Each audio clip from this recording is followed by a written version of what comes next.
Welcome, everyone, to our fun little study group for PP 5340 Introduction to Public Policy and Management. Yeah, great to be diving in. Today, we're digging into the readings from the required text, Essential History for Public Administration, Chapter 2. That's the one, Creating a Nation, the Founding Era. Exactly. And you might think, okay, I know this story, right? Right. American Revolution, check. Constitution sign, check. Nation born, simple, clean, done deal. The textbook version. Right. But the truth, as, our sources really reveal, it's far more dramatic, way more complex. Oh, absolutely. And deeply relevant, actually, to how public policy and administration function even today.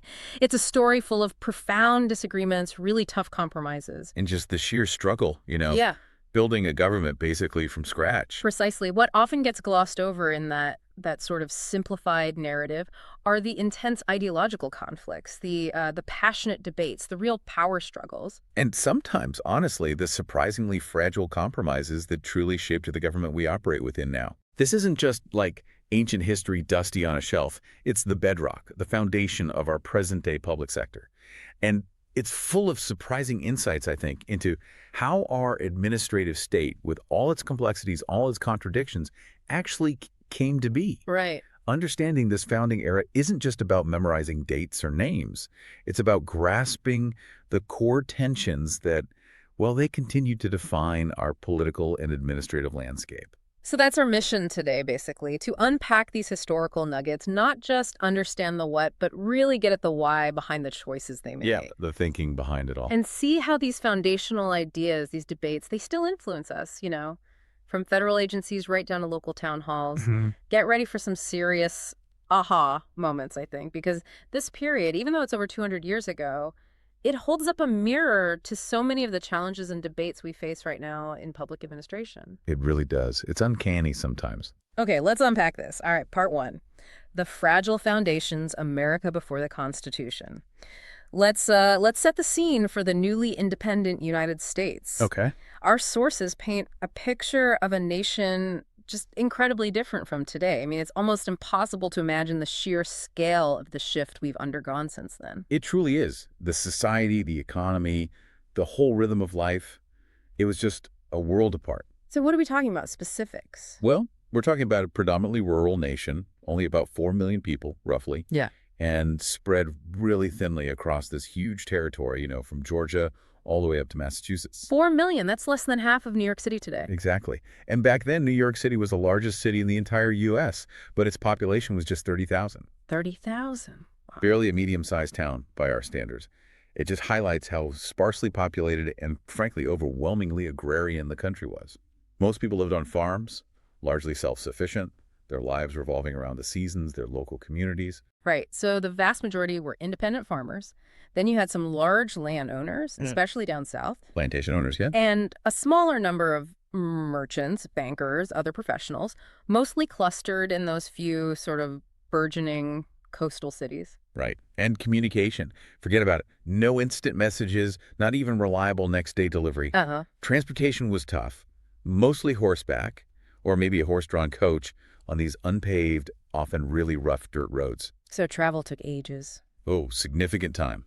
Days, sometimes weeks, to cover distances we now cross in a few hours. And letters crossing the Atlantic. That took several weeks by ship. Weeks, just to get news. Yeah. So effectively, people felt incredibly disconnected, both physically and in terms of information flow, from any kind of central governmental authority. Their loyalty, their immediate concerns, overwhelmingly local or at most state-focused. That makes sense. So what did the national government actually do back then? Well, a key takeaway here is just the sheer scale of the administrative challenge they faced. The national government at that time offered only the most basic services. Think about it. Mail delivery. Okay, the post office. Right. Maintaining a tiny group of diplomats overseas. Fielding a very modest military, often scattered, often underfunded. Not much up. Not really. Many of the local public services we just take for granted today, professional police forces, organized fire departments, public schools, even sanitation systems. Yeah. They were almost entirely provided by volunteers, or they just didn't exist in any kind of institutionalized form. Their development into professional organized public services happened much later, really in the 19th century. Right. And this context is absolutely crucial for understanding why the initial vision for a central government was so incredibly limited. People just weren't used to, and they certainly weren't expecting, this big federal presence in their daily lives. And that deeply influenced those early governmental structures they tried to set up. Okay, so their first real attempt at a unified national government was the Articles of Confederation, drafted right in the middle of the Revolutionary War, wasn't it? Like 1776, 1777. That's right. And then formally adopted by all the states in 1781 once the war was winding down. Okay. And our source explicitly states that the weakness of the central government under the Articles was actually intentional. Yes, deliberately designed to be weak. Why? I mean, why would you purposefully create a weak government right after you fought a war to, secure independence and hopefully some unity? It seems kind of counterintuitive. It really begs the question, doesn't it? Why hobble yourself from the start? But the context, again, is everything here. Okay. The colonists had just rebelled against what they saw as the powerful, overreaching, frankly, tyrannical control of the British crown. Right. Taxes, control over trade. Exactly. Yeah. Especially its ability to control commerce, levy taxes without any representation, maintain a standing army. So their immediate reaction, naturally, was to create a government without those very powers they felt had been abused. They associated strong central authority with potential tyranny. Okay, fear of repeating the past. Precisely. Yeah.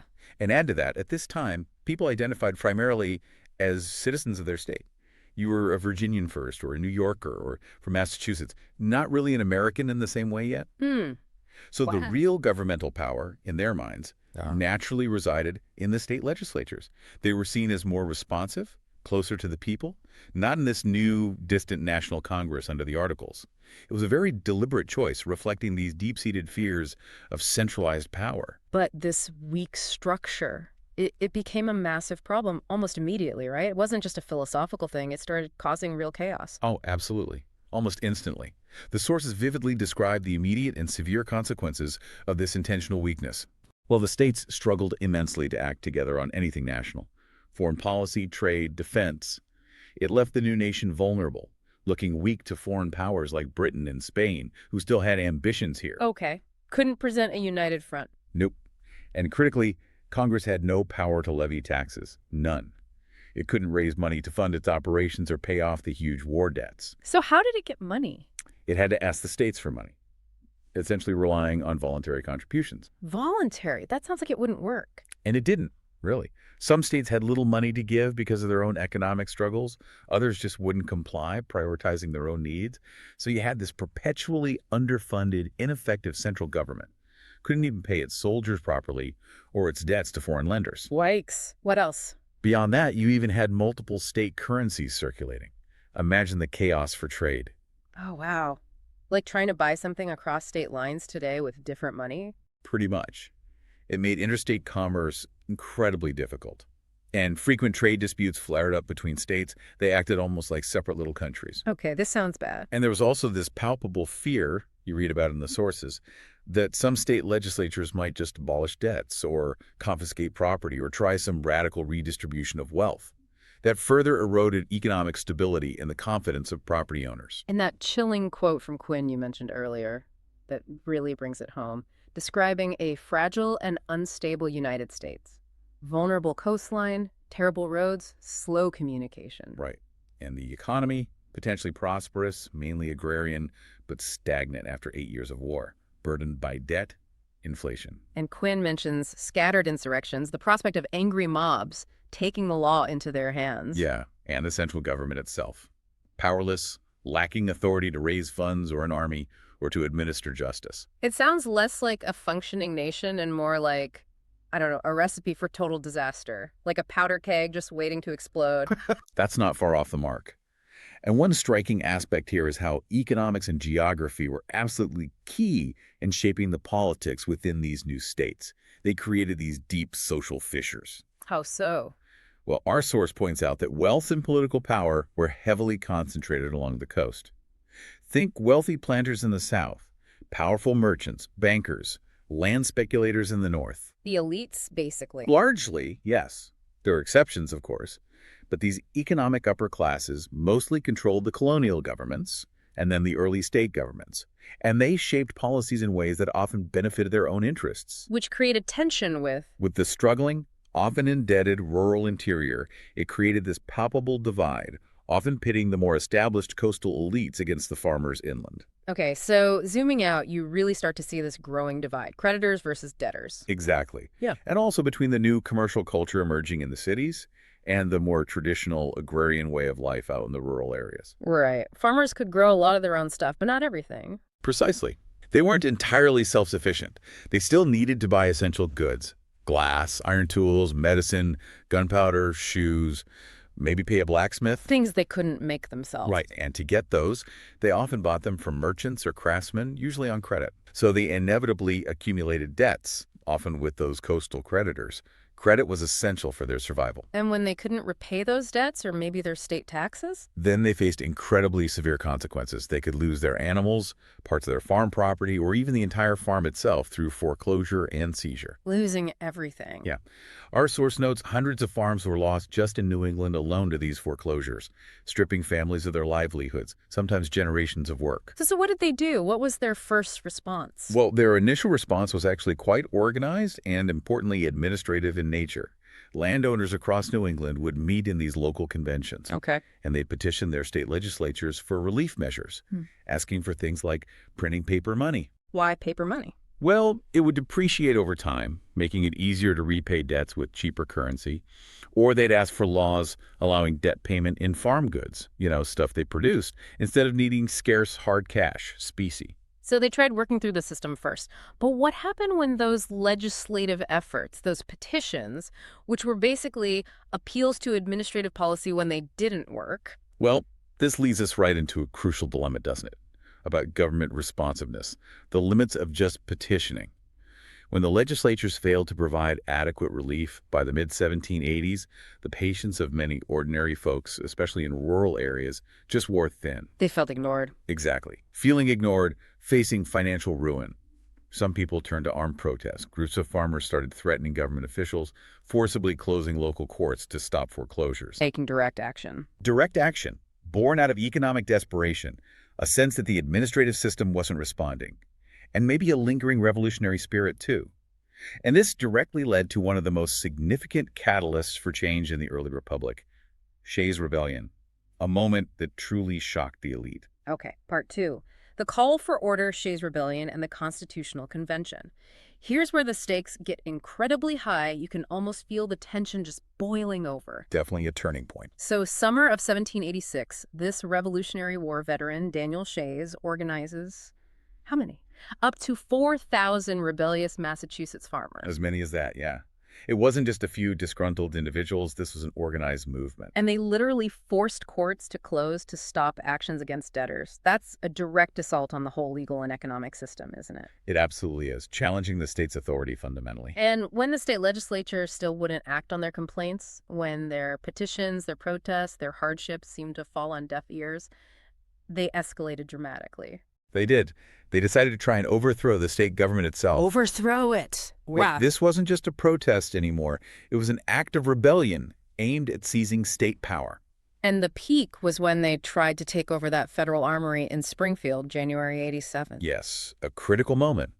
Targeting federal property, challenging national authority, however weak it was. How did that end? They were ultimately repelled by a privately funded militia. Cannons were involved. 4 farmers were killed. Tragic. Very. While the rebellion itself was put down relatively quickly, Shays' followers regrouped, but were eventually dispersed. Its psychological impact on the nation's elite, especially figures like George Washington, was profound and lasting. It sent a message. A clear, unmistakable message.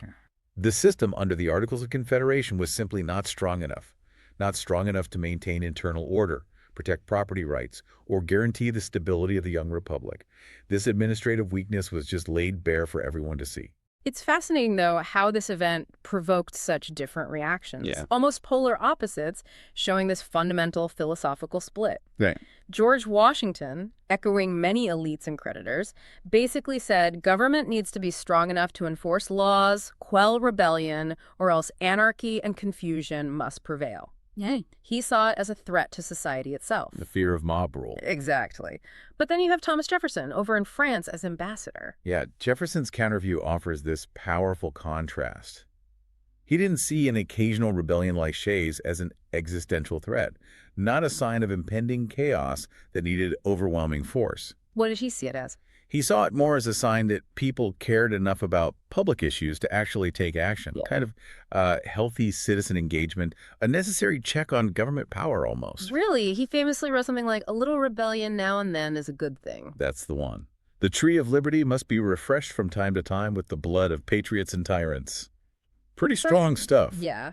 So what did he think the government should do? He thought the appropriate response wasn't necessarily suppression by force, but maybe helping people understand the facts better, and then pardoning them for their rebellious acts. Addressing the root causes of discontent, not just the symptoms. So a fundamental philosophical divide right there at the start. How do you handle dissent? How much power should the government have? A debate we're still having today in public policy. Absolutely. Nevertheless, for a critical mass of influential leaders back then, Shays' rebellion really solidified the fear that something drastic had to be done about the central government before the whole country just fell apart. Right. This fear, this clear proof of the article's administrative inadequacy, directly set the stage for action leading to the Constitutional Convention. The stakes for creating a more robust system felt incredibly high. The survival of the Union itself seemed to be in jeopardy. So the Constitutional Convention, the story actually starts with something smaller, more administrative, right? Maryland and Virginia meeting about the Potomac River. Exactly. Just trying to resolve navigation rights on the Potomac River and Chesapeake Bay. A practical administrative issue. And that success led to a bigger meeting in Annapolis in September '86. Right. Though only 5 states sent representatives. But even that small group agreed, look, something national needs to happen to strengthen the Articles. We need a way to handle these interstate issues nationally, not just state-by-state deals. So they asked Congress for a convention of all states. They did. Congress agreed, and a convention was set for May 1787 in Philadelphia. And the specific, explicit purpose was to revise the Articles of Confederation. Just revise them. But that's not what happened, is it? Not at all. The initial charge was just proposing amendments to strengthen the central government, a targeted fix. But as our source highlights, the outcome was a completely different form of government. This wasn't an incremental tweak. It was a radical, revolutionary reimagining of the entire governmental structure. So they just scrapped the Articles. Pretty quickly, yeah. The delegates realized the Articles were fundamentally flawed, beyond repair, really. So they made the bold decision to abandon them altogether and draft a wholly new document. It showed this kind of profound, maybe even audacious administrative flexibility, pivoting from just revising to outright creating something new. And it was a huge experiment, a gamble. They weren't sure it would work. Not at all. Formally, 70 delegates were chosen by 12 states. Rhode Island famously refused to even participate. Always the outlier. Right, deeply suspicious of central authority. But only 55 delegates were ever actually present at any one time. So think about that. A relatively small group of men, mostly wealthy, educated, experienced in government. Tasked with forging a nation's foundational document. And here's a detail that just blows my mind today. The sessions were held in absolute secret. Total secrecy. Windows closed in the summer heat so people couldn't overhear. Delegates agreed not to discuss anything with outsiders. Impossible today. Why the secrecy? What was the thinking there, administratively? Well, a key takeaway is the reason for the secrecy. It gives us this powerful insight into their approach to critical decision-making. The goal was to allow delegates to speak freely, maybe change their minds as debates went on. Bring out public pressure. Exactly. And to prevent public misunderstanding or confusion from, partial disclosures or leaks of specific comments, which could easily inflame public opinion back in the states. So imagine trying to draft a new constitution today with live streams, instant social media reactions, 247 news cycles, scrutinizing every single word. Chaos. Right. The founders clearly prioritized this kind of deliberative, unconstrained thought over immediate public engagement for this huge task. A decision that, frankly, still has administrative implications for transparency versus effective deliberation today. And James Madison, the father of the Constitution, he took the most complete notes, but they weren't released until 1840, 5 years after he died. That's right. A serious commitment to discretion. It underscores just how delicate they felt the work was, and maybe a belief that the public wouldn't fully grasp the complexities without some hindsight. So lots debated slavery, big states versus small states, but for our deep dive, we're focusing on the elements crucial for public administration. Right. And the people involved, the founders, they were particularly concerned about potential abuses of power, both by the government itself and maybe by the populace. How do they view human nature? The source describes their assessment as generally pessimistic, grounded in experience. But they also recognize that people had the capacity for altruism, for acting in the public good. So flawed but capable. Kind of. This understanding imperfect people, but with potential for virtue, is absolutely foundational to their governmental design and their approach to building in administrative safeguards. They believe that while individuals could be virtuous, collective passions, self-interest, especially in large groups, could lead to really destructive outcomes. Okay, so the Federalist Papers, the essays arguing for the Constitution. Federalist 51, Madison or Hamilton, famously talks about checks and balances. Right. It asks that rhetorical question, but what is government itself but the greatest of all reflections on human nature? If men were angels, no government would be necessary. That really sets the stage for their realistic, maybe cautious approach. So the big challenge, as the essay puts it, is first enabling the government to control the governed, Huh. and then obliging the government to control itself. How did they try to pull off that incredibly difficult administrative trick? Self-control for government. Their solution was really ingenious, this dual division of authority, a system of double security, they called it, for the rights of the people. Double security. First, they divided power vertically, created a federal system where authority was shared between the national government and the states, so states kept significant administrative roles, acting as a check on federal power. Okay, federalism. Right. And then, horizontally, within each level, national and state, they subdivided power among distinct separate departments. Our three branches, legislative, executive, judicial. Separation of powers. Exactly. The author of Federalist 51 describes this design as creating that double security. The different governments, national and state, would control each other. And at the same time, each government would control itself through these internal checks and balances. The goal: no single entity could dominate. For public administrators today, that means navigating this incredibly complex web of overlapping authorities and needing constant vigilance against power concentrating anywhere. They were also really wary of what they called the temporary passions of the people. Yes, and competing interests or factions that could lead to bad or unjust policies. And James Madison, in Federalist Number 10, another crucial essay, he pinpointed the unequal distribution of property as a primary cause of conflict between these groups. Creditors, debtors, landowners, manufacturers, merchants. Right. This insight into the administrative implications of economic drivers of political conflict is incredibly enduring. It still resonates in policy debates today, doesn't it? It really does. So, if they were worried about popular passions and factions, how did that shape the kind of democracy they created? Well, zooming out, it explains why they explicitly rejected a pure democracy where citizens directly administer the government themselves. Why? Madison saw those kinds of democracies as historically prone to turbulence and contention, easily swayed by fleeting passions or the demands of a powerful majority faction trampling minority rights. The tyranny of the majority. Exactly. So their solution was to create a republic, a representative form of government, where a relatively few chosen people, supposedly more enlightened, less prone to immediate passions, would make decisions on behalf of the public as a whole. Representatives. Right. And what's striking is how limited direct election actually was in their original design. Only members of the House of Representatives were directly elected by the people. What about the president and senators? The president was chosen by electors in each state, the Electoral College, not by popular vote. And senators were chosen by state legislatures. That lasted until the 17th Amendment in 1913. Wow, okay. So this was a deliberate filtering mechanism, Oh. an administrative layer designed to guard against what they feared as mob rule and ensure, they hoped, a more reasoned, stable governance. And one final point here, crucial for public administration. The Constitution itself, the original document. You didn't lay out a fully developed, detailed administrative system, did it? No, not at all. It mentioned a postal service, an army, a navy, state militias, and it allowed Congress to create unspecified executive departments.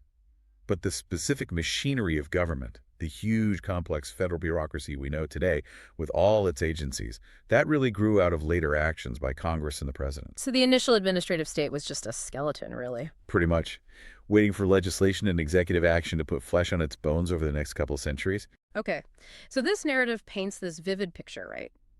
A small group, influential men, drafting a constitution in secret, driven by real fears, fear of rebellion, fear of the public's temporary passions, fear of concentrated power. Yeah.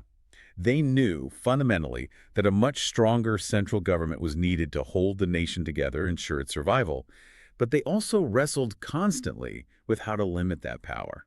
And Benjamin Franklin's famous line when he left the convention, someone asked him, "Well, doctor, what have we got, a republic or a monarchy?" And he replied, "A republic, if you can keep it." Perfect. It captures the skepticism, the experimental nature, the sheer precariousness of what they've done. It reminds us that governance isn't a one-time achievement. It's this ongoing effort, right? You have to keep working at it. Absolutely. Keeping the republic is the constant task. Okay, part 3. The battle for the Republic, Federalists versus Anti-Federalists. So the convention ends September 1787, but that's just the start of the Constitution's journey. The drafting was only step one. Then it goes to state conventions for ratification, a process that ignites this huge nationwide debate. And the new government doesn't even start operating until March 1789. A critical, intense period. And this period, roughly 2 years, our sources say it's absolutely fundamental for understanding American politics, how the U.S. government works even now. It lays the groundwork for so many of our enduring administrative tensions. Yeah, definitely. During this time, you get these two distinct groups competing fiercely for public support in the ratification debate. The Federalists, who are arguing passionately for adopting the new Constitution. Hamilton, Madison, Jay writing the Federalist Papers. Exactly. And the Anti-Federalists, arguing just as passionately against it. Okay. And this debate, carried out in pamphlets, essays, newspaper letters, it essentially marks the origins of political parties in the United States. And it really captures the essence of these enduring American concerns about how government should function, especially that tension between central authority and local autonomy. Who were the Anti-Federalists? Were they all just, farmers worried about taxes? Not at all. They were a remarkably diverse bunch, actually.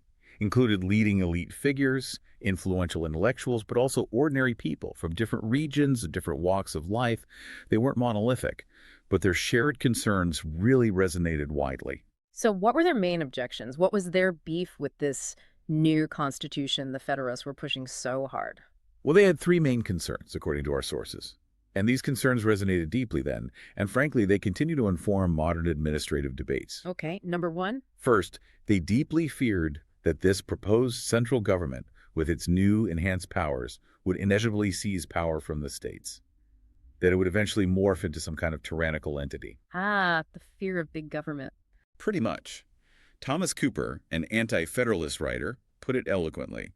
He questioned creating a magnificent, imposing national government, calculated to control or prostrate the quiet, unpretending, cheap, and salutary governments of the separate states.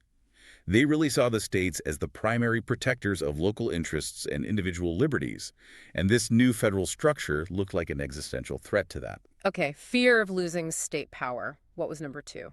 Their second major concern was that this new, stronger central government would create a corrupting form of aristocracy, disconnected from the will of the common people, unresponsive to their needs. Aristocracy. Like lords and ladies. Not quite nobility, but a ruling class. And it wasn't just a vague fear. They looked at the Federalists themselves. The Federalists were actually quite open about believing the national government should be run by what they called a natural aristocracy. What did they mean by that? They defined it as the best men in the country. Gentlemen of birth, breeding, refinement, independent means. They genuinely believed these individuals, with their education, supposed dispassionate wisdom, were best equipped to govern. Wow. So the debate, according to historian Gordon Wood, was fundamentally one between aristocracy and democracy, a real clash over who should legitimately govern and administer public affairs, and whose interest would ultimately be represented. Okay, so fear of state power loss, fear of aristocracy. What was the third big one? And their third and maybe the most enduring objection was the conspicuous absence of an explicit Bill of Rights to protect individual liberties. It wasn't in the original Constitution. Nope. The authors initially believed it wasn't necessary. Their argument was, look, all powers not explicitly given to the national government are automatically reserved to the people in the states. So they figured, why list things the government can't do if its powers are already strictly limited? Exactly. That was the theory. A theoretical argument for implied rights. But the Anti-Federalists found that totally insufficient for practical administrative protection of liberty. They wanted it spelled out. And this omission, the lack of a Bill of Rights, it became a huge rallying point for the Anti-Federalists, right? Absolutely. They argued, look, without specific written-down protections for rights like freedom of speech, religion, assembly, tyranny is inevitable.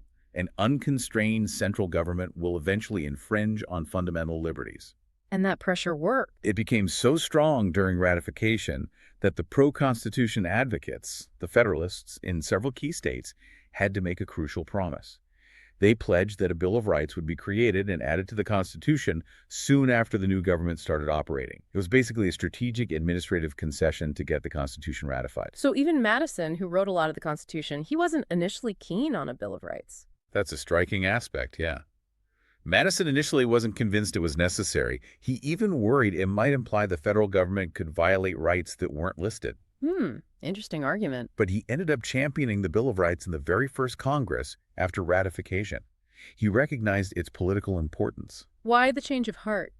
Well, he saw it serving at least two useful purposes. First, pragmatically, it would make the new government more palatable to its opponents, ease those anxieties, fulfill that key administrative promise made during ratification. Okay, political strategy. But second, and maybe more profoundly, he believed the concepts it expressed, freedom of speech, religion, etc., could eventually become fundamental maxims of free government, things that could counteract the impulses of interest and passion that sometimes lead people or even governments to act badly. He saw it as an administrative and a moral bulwark in a way. So Madison drafted amendments drawing on existing state declarations of rights. Right. And after debate and refinement, 10 of the 12 proposed amendments were approved by the required number of states in December 1791, and those became our Bill of Rights. Okay, but here's an important detail, right? That often gets overlooked. Initially, these amendments only applied to the national government, not the states. That's a critical point for understanding the evolution of public administration and rights in the U.S. Yes, initially, the Bill of Rights only restricted the federal government. State governments could, in theory, still infringe upon rights that the federal government was prohibited from violating, created this kind of dual standard for liberty. So when did that change? When did the Bill of Rights start applying to states? It wasn't until the adoption of the 14th Amendment in 1868, after the Civil War, particularly its requirements for due process of law and equal protection of laws. The 14th Amendment. Right. Starting then, parts of the Bill of Rights began to be selectively applied to the states through a complex, gradual legal process called incorporation. Incorporation. Yeah, where the Supreme Court gradually said, okay, this protection in the Bill of Rights is so fundamental, it's part of the due process the 14th Amendment guarantees, so states have to respect it too. And that led to big changes. Huge changes. It served as the basis for landmark Supreme Court decisions in areas like civil rights, freedom of speech at the state level, criminal procedure, abortion, same-sex marriage. It shows how foundational documents aren't static. They evolve dramatically in their interpretation and administrative application over time, fundamentally altering the relationship between citizens, states, and the federal government.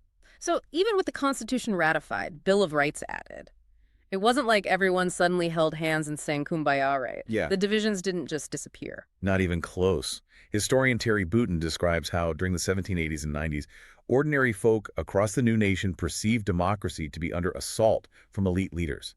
Many actually saw the Constitution as a kind of counter-revolution. Counter-revolution. Against what? Against the broader democratic ideals talked about in 1776. They feared the Constitution empowered this distant, unresponsive elite at the expense of local control and the common person. And Roster even said that to Anti-Federalists, the Constitution looked like a trail rather than a fulfillment of the revolution. Exactly. Some Anti-Federalists were so profoundly unhappy with this new administrative arrangement, this powerful federal government, that they were ready to let the Union dissolve and then regroup into 3 or 4 viable confederacies. Wow, break up the country. That's how deep the ideological divides and intense feelings were. It was far from a unified national consensus on the proper scope and nature of government. So history is written by the winners, they say. The Federalists won the ratification fight. Their arguments for a strong national government are well known. Mm-hmm.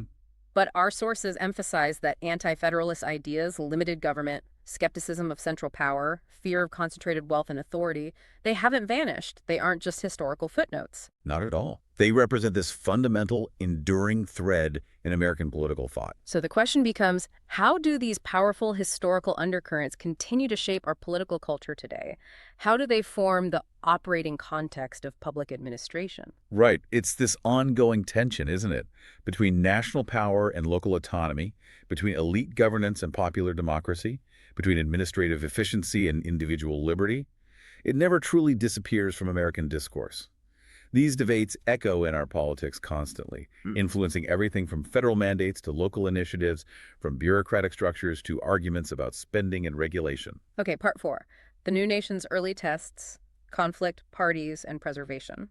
So, despite many founders really disliking the idea of political parties, thought they were divisive, destructive. Yeah, Jefferson called accepting a party's beliefs an addiction, said he wouldn't go to heaven with a party. Right. Despite that, it didn't take long at all for the heats and tumults of conflicting parties to emerge. The ink was barely dry on the Constitution before factions started hardening into actual political parties. Shows how deep those divisions really were. Oh, immediately. And one striking aspect is how quickly the ideological clash between Alexander Hamilton, Washington's Treasury Secretary, and Thomas Jefferson as Secretary of State brought these divisions right into sharp focus. Hamilton versus Jefferson, the classic matchup. Right. Hamilton was described by Richard Stillman as an ardent, enthusiastic nationalist. He envisioned this big, bold, broad role for America politically, economically, militarily. He saw the future through strong national institutions, a powerful, effective administrative state. He wanted to use federal power actively to shape the economy, ensure national security. And his vision sounds incredibly modern, almost prescient for an administrator, doesn't it? Our source lists his ambitious policy ideas, all needing serious administrative capacity. Like what? Give us some examples. A national bank, stabilize currency, provide credit. A national university, a professional army and navy, public schools, national public works, roads, canals, dams, even mining metals for industry. He was thinking big, systematically, laying the groundwork for a truly national economy, national infrastructure, and crucially, the administrative machinery to manage it all. His blueprint was for an active, interventionist government. In Jefferson. Jefferson was the direct contrast. He wanted a limited, frugal, simple government, maximum citizen involvement in decision-making, administration where possible. He envisioned this agrarian republic of independent farmers. So they clashed on specifics, like the bank. Oh, hugely. Hamilton's National Bank, central to his economic vision, was seen by Jefferson as a tool of special interests, an unhealthy concentration of economic power. He thought would favor the moneyed elites over the farmers. So this was really a battle over the soul of the new nation, wasn't it? Its economic and administrative direction, competing visions of what America should be, how its government should run. Absolutely. Yeah. And their conflict wasn't just quiet cabinet debates. It spilled into the newspapers. Hamilton, using a fake name, called Jefferson an incendiary, whose politics led towards national disunion, insignificance, disorder, and discredit. Ouch. Personal attacks. Vicious. Jefferson eventually left office in 1793, basically tired of fighting for his vision within Washington's cabinet. But their ideas, this fundamental conflict, had huge effects, especially seen in 3 key events that really tested the young republic and its administrative capacity. Okay, first big test, the Whiskey Rebellion. Right, a direct test of federal authority right after the Constitution was ratified. So what happened? Well, even after the Constitution, that rural resentment against the urban elites, merchants, bankers, speculators, it was still simmering. Then in 1791, on Hamilton's advice, Congress passed a federal tax on distilled spirits, on whiskey. Why tax whiskey? To help pay off the huge Revolutionary War debt. A vital administrative function, right? National solvency.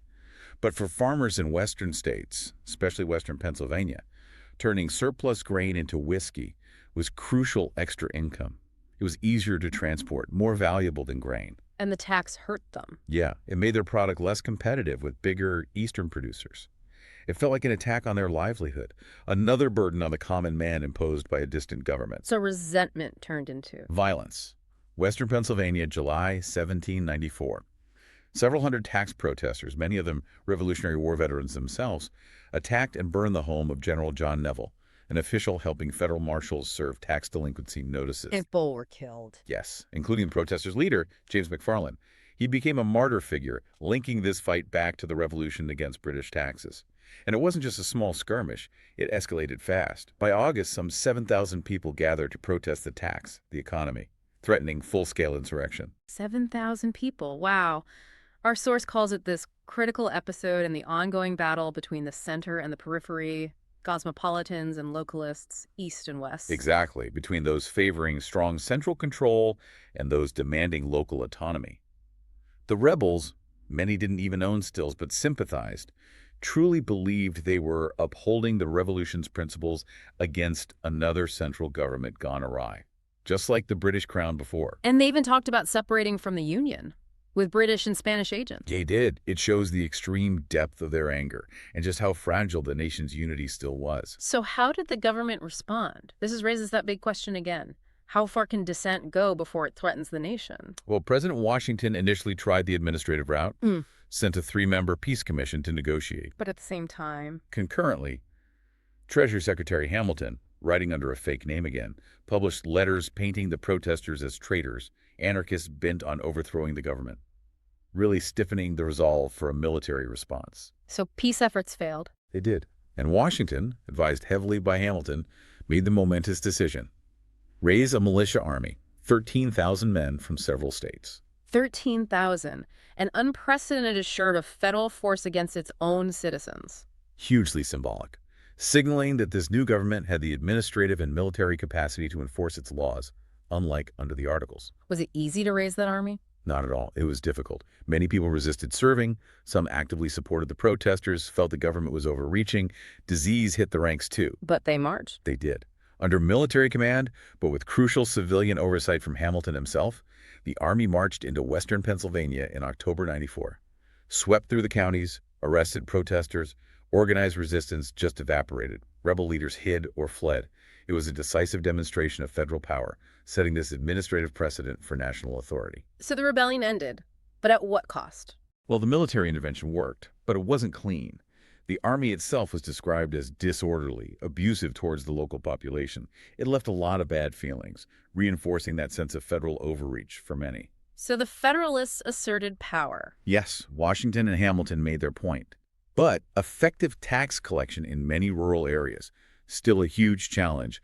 The underlying tensions weren't resolved. And the tax itself. Tellingly, the tax on spirits was ultimately repealed by Jefferson's Republicans when they came to power in 1800. Highlighting that continued political struggle over central authority, taxation, and the administrative burden on citizens. The challenge of actually collecting taxes from a dispersed, sometimes resistant population was a defining struggle of this whole era. Okay, next major test. The Alien and Sedition Acts, passed during John Adams' single term. A huge test of American liberties, administrative oversight. Absolutely.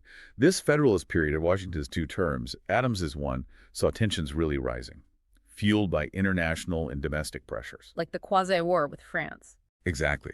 This undeclared naval war. French ships were seizing American merchant vessels, hundreds of them, mostly in the Caribbean. Retaliation for a U.S. treaty with Britain. Escalated fears of a full-blown war with France. And this polarized the nation. Deeply. Federalists generally favored Britain, saw them as a force for order.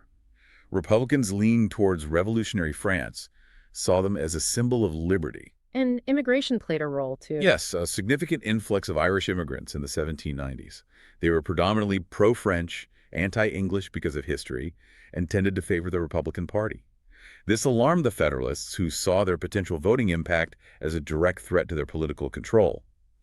So this administrative issue of immigration became a real flashpoint for partisan conflict. And the Federalists, believing government was for the men of the right sort, felt control slipping. They did. Amidst these rising political tensions, a vocal opposition press, this tide of immigration they couldn't control. They felt society was getting away from them. This perceived loss of administrative and social control led to this key moment that dramatically threatened individual liberties. So the acts themselves, there were several, right? Yes, 4 laws passed in 1798. One striking aspect is just the direct challenge to foundational American freedoms, passed in a time of perceived national crisis. Like the Naturalization Act. Right. That extended the residency requirement for citizenship for immigrants from 5 years to 14 years. 14, why? A clear administrative attempt to reduce the Republican voting impact, since immigrants heavily favor that party, effectively disenfranchising people for partisan gain.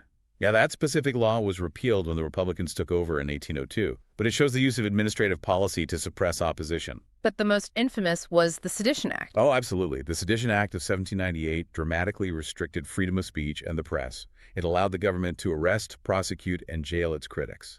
Jail critics.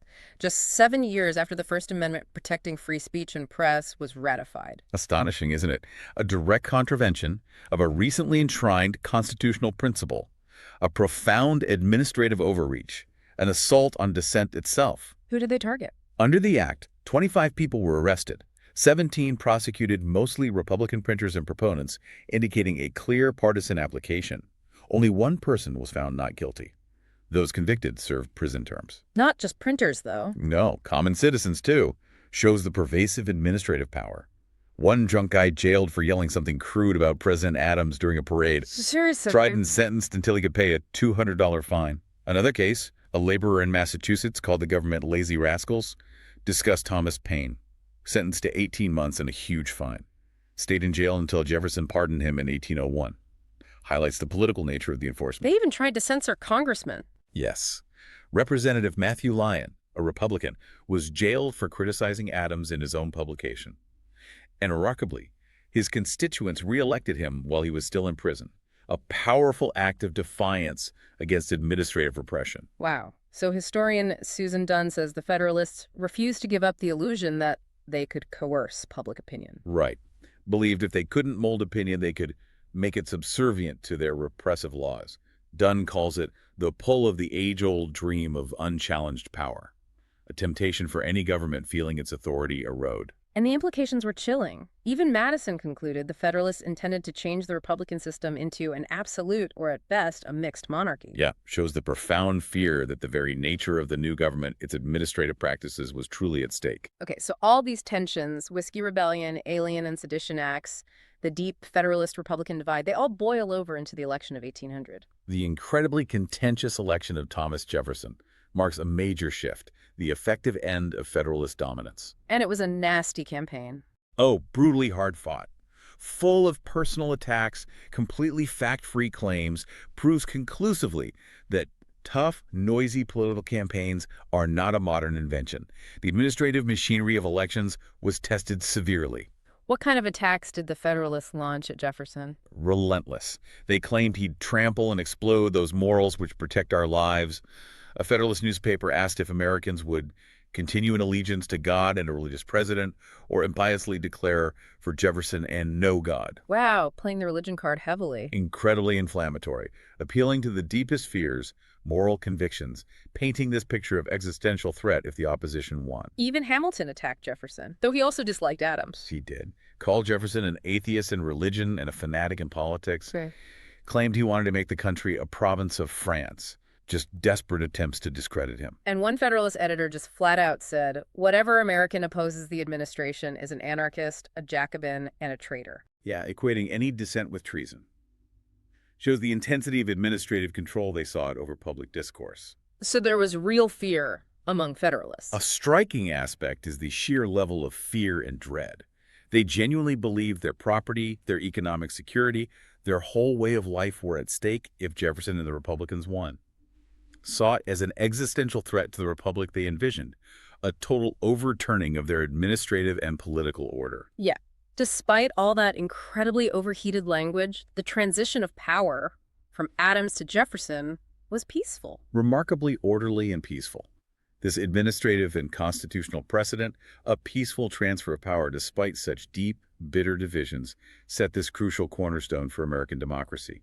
Showed the resilience, maybe surprisingly, of the system they'd built. Okay, so Jefferson and the Republicans take over. They repeal the tax on spirits, the Alien and Sedition Acts. Right, things they vehemently opposed as administrative abuses. But did they tear down the whole government structure the Federalists built?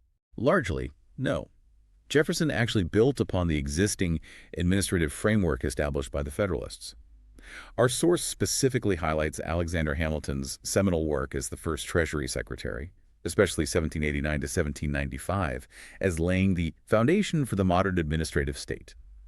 His legacy wasn't just policy, it was building actual administrative structures, processes. So Hamilton's administrative work endured. Richard Green notes, Hamilton was alone among the founders in calling explicit and forceful attention to the role of administration. He understood grand visions needed effective management. And Leonard White, the public administration scholar, called him one of the great administrators of all time. Yes, emphasizing his contribution to the organization and management of the fiscal service. So, while political ideologies clashed intensely, the practical machinery of government, its fundamental administrative structures, saw this remarkable continuity. The Jeffersonian era was in many respects a projection of Federalist ideals and practice. It demonstrated that the administrative state, even in its infancy, was already becoming indispensable, regardless of who held political power. It cemented the idea that effective governance needs robust administrative capacity. Okay, part 5, enduring lessons for public administration. As we wrap this up, it's just so clear, isn't it?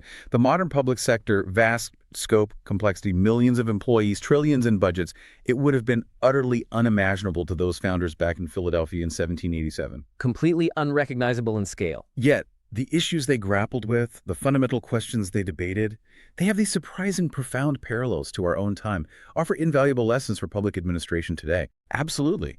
Foundational concepts like the whole idea of a representative republic, the meaning of democracy itself, the limits of government power, even the constitutional status of public administration, they remain incredibly relevant to our current political discourse. And our history shows this persistent, cultural aversion to government intervention. Yeah, a cultural aversion to government intervention in the economy and individual lives. It's a thread running continuously from the founding era's suspicion of federal taxes right through to modern debates about regulations, healthcare, environmental protection. Public administrators constantly navigate this deep-seated cultural resistance. And we see that enduring tension, order versus liberty, federal authority versus local autonomy, playing out so vividly in Shays' Rebellion, the Whiskey Rebellion, the Alien and Sedition Acts, that crazy election of 1800. Right. These aren't just isolated historical events. They're powerful demonstrations that when government is perceived as excessive or abusive or just unresponsive to people's needs, people will speak out, they'll protest, sometimes even rebel. And for public administrators today, that means understanding that trust and legitimacy aren't automatic. They have to be constantly earned. Policies need to be seen as fair, responsive to the needs of the governed. And it begs the question, how have our expectations of government evolved so dramatically? Exactly. The founders envisioned a national government doing very little mail, defense, diplomacy, Right. basic stuff. Right. But today, in times of war, natural disasters, economic crises, systemic discrimination, people expect government to play this huge, proactive administrative role. Think about, say, the minimal federal role in the Great Chicago Fire versus FEMA's role after a major hurricane today. Huge difference. Massive. This shift in expectations fundamentally alters the administrative challenges, the responsibilities of the public sector, demands far greater capacity, coordination, resources from administrators. And the founders, with their pessimistic view of human nature, their wariness of temporary passions, they deliberately designed a government to govern in the name of the people, but to filter out the immediate opinions of ordinary citizens. Right. They thought the masses were too easily influenced by self-interest, intemperate passions. They feared too much democracy could lead to mob rule, anarchy, that turbulence and contention. So their design created administrative distance representatives, electoral college, indirectly chosen senators, buffers. Guffers, exactly. Yet, even with that carefully designed system, checks, balances, filtered representation, look what happened almost immediately. Divisiveness, discord, personal attacks, abuses of power, like the Sedition Act. Right out of the gate? Right. And these early conflicts are, frankly, surprisingly, not unlike many events and trends we see today in our own politics. It highlights the enduring nature of human imperfection, political struggle, even within a meticulously crafted administrative system. Institutional design can mitigate, but it seems it can never fully eliminate the human element of governance. And we can't forget how crucial the Federalists, especially Hamilton, were in kicking off the administrative practices, the structures that created the framework for the vast government apparatus we have now. Yeah, the Constitution didn't detail it, but it grew organically over time, responding to the nation's evolving needs. Each new department, each new agency, an administrative response to some perceived public problem. For the Treasury's early functions to the military, diplomacy, those early administrative innovations were absolutely vital. So, the conflicts we've explored, public versus private interest, common people versus concentrated wealth, different views on government size and cost, insiders versus outsiders. One striking aspect is that these are, as our source notes, common themes, then and now. This founding experience, with all its messiness, its brilliance, its contradictions, is absolutely crucial for understanding everything that came later in American political and administrative history. The tensions forged in that crucible continue to shape our present reality, and they'll undoubtedly define future challenges for public administrators. So, what does this all mean for us today? Living in a society so much larger, more diverse, infinitely more complicated than the founding era, yet still grappling with so many of the same fundamental questions about governance, about public administration. Well, it really begs a question for you, for all of us, to consider. Is our national government still effectively buffered from the immediate political passions of the masses, the way the founders intended? Good question. Or have things like changes in election practices, the rise of instant communication, 2047 news, social media, have these brought the confusion and conflict of political dialogue much, much closer to the actual act of governing, in a way that might have genuinely frightened the authors of the Constitution? And how does that immediacy impact administrative decision-making, policy implementation? Right. And if that is the case, if things are much more immediate now, does this make state and local efforts to involve citizens directly in making and implementing public policy even more relevant today? Yeah. As maybe a critical counterpoint or a complementary approach to national governance? These questions, born right out of our nation's earliest, messiest days, they continue to shape our present and future. They challenge public administrators constantly to find new ways to balance order, liberty, democratic participation. What stands out to you from this deep dive? What connections do you see? We certainly host this exploration of creating a nation, the founding era, has given you a richer, maybe a more nuanced understanding of the complex, often messy, but utterly vital foundations of American public administration and the enduring debates that continue to define our nation and, really, the work of its public servants. Thank you so much for joining us on the deep dive. Until next time, keep digging for those nuggets of knowledge.